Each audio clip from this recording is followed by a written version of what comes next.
Did you want to put this on? No?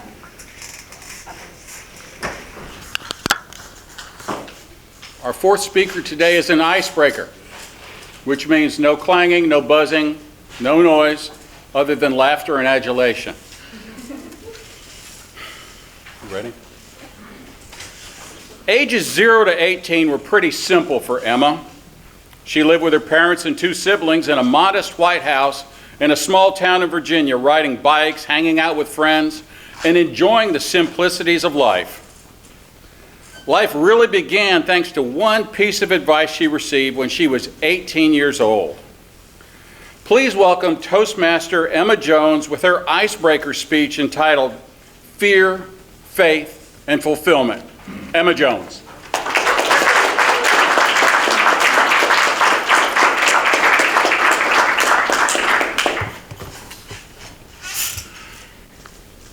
Imagine the following scene.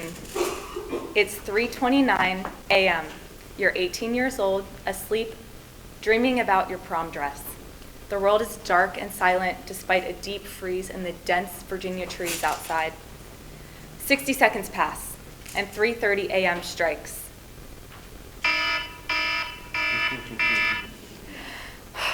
No time to waste. You roll over, open your eyes, and start to layer up. Layer 1, swimsuit. Layer 2, leggings and a long sleeve t-shirt. Layer 3, sweatpants, sweatshirt.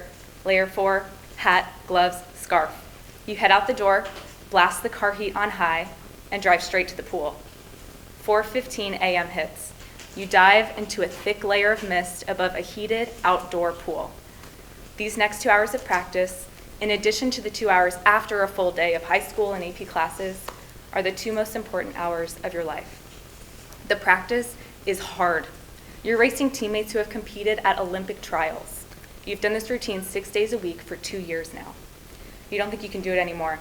Your lungs are burning, your heart is beating fast, and then your coach instructs one of the most difficult practices of your life. But he shares one piece of advice that will get you through this practice, and unknown to you at the time, will get you through most challenges in life to come. He says that in order to get through this practice, you must overcome what's called your neurological inhibition. We've trained for this moment, spending countless hours in the pool, lifting weights, eating nutritiously. Our bodies were fine. Our mentalities would be what got us through. When our brain told us we couldn't do it anymore, all we had to say was be quiet, surpass that thought, surpass the instinct that our brain neurons were telling us, surpass our neurological inhibition. Because I surpassed my neurological inhibition during that practice and many others, I swam fast enough to swim at a school in a little town called Winter Park, Florida, that nobody in my small town in Virginia had ever heard of before, Rollins College. A new chapter of my life had begun. I left everything familiar behind, stepping into an unknown future with faith. I left my hometown, I left my twin brother, I left my teammates, I left my comfort zone. I became paralyzed with fear, though, dreading the possibility of failure and regret. But then I remembered building a magical life was possible. All I had to do was overcome my neurological inhibition. This mindset carried me through the challenges of college until eventually I realized I wasn't overcoming anything anymore. I'd simply gotten used to doing the same hard things every day, and my difficulty threshold expanded. At this point in my life, I had learned how to overcome various challenges: physical, mental, relationship, health, family, and cultural. Each time, surpassing my neurological inhibition helped me prevail.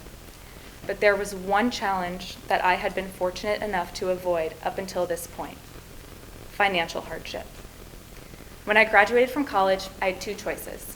1, move back home to Virginia and get a steady 9-to-5 job, or stay in Florida and chase my dreams. With the gift of naivety, the choice seemed easy. I decided to stay in Florida, where I had fallen in love with Winter Park, and pursue my dreams. But I was alone. I had no family, I had few friends around. Yet it was an incredible opportunity, a fresh start. So I eagerly got my real estate license, just like 800 of your closest friends.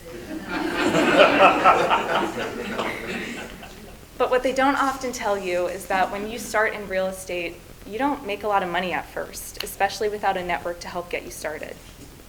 but I knew this was the gateway to the life that I wanted. So I was determined to do whatever it took to make it work. I got a second job as a hostess at Hillstone, a fact that I kept secret from my real estate circle.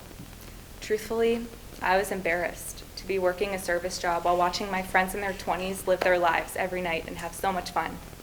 I had nightmares about being homeless and frequent panic attacks, thinking I'd completely screwed up my purpose. I wondered if the sacrifice was worth it, working 6 hours every night, being treated horribly by managers who saw me as a robot instead of a human being. And this went on for 2 years. Day after day, I woke up before the sun to build my real estate business. And then I flipped a mental switch at 3:00 p.m. as I slicked back my hair and put on my red lipstick and became hostess Emma just to get by.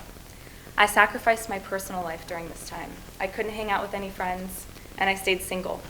And I compared myself to my peers daily. My twin brother that I mentioned earlier had a booming job in Pennsylvania, earning almost $100,000 his first year. He was living comfortably and happily. But when I put myself in his shoes, I wondered, would I rather have a $100,000 salary and sit indoors at a desk 9 to 5 without any variation in the cold northern air, or would I rather have a vision that I was so passionate about I was willing to sacrifice whatever it took to make it work? After all, you only live once. Without even realizing it, I was overcoming my neurological inhibition as I slowly built a flourishing business during the day and lived my secret life at night. I will never forget the day I quit that hostess job and I got to commit to real estate full time. Some people might complain about the job as it really is 24/7, but beginning from nothing, I see every single opportunity as a huge blessing. I don't have to show homes and do open houses on the weekends. I get to meet new, exciting people every day, hear their stories, and be the facilitator during one of the most important times in their entire life. This is me now. I'm no longer naive enough to think I'll never have challenges again, but I'm confident that thanks to one piece of advice that I received as a teenager, I will always be equipped to handle whatever comes next. I will never regret facing head-on the fear of overcoming my neurological inhibition. Thank you.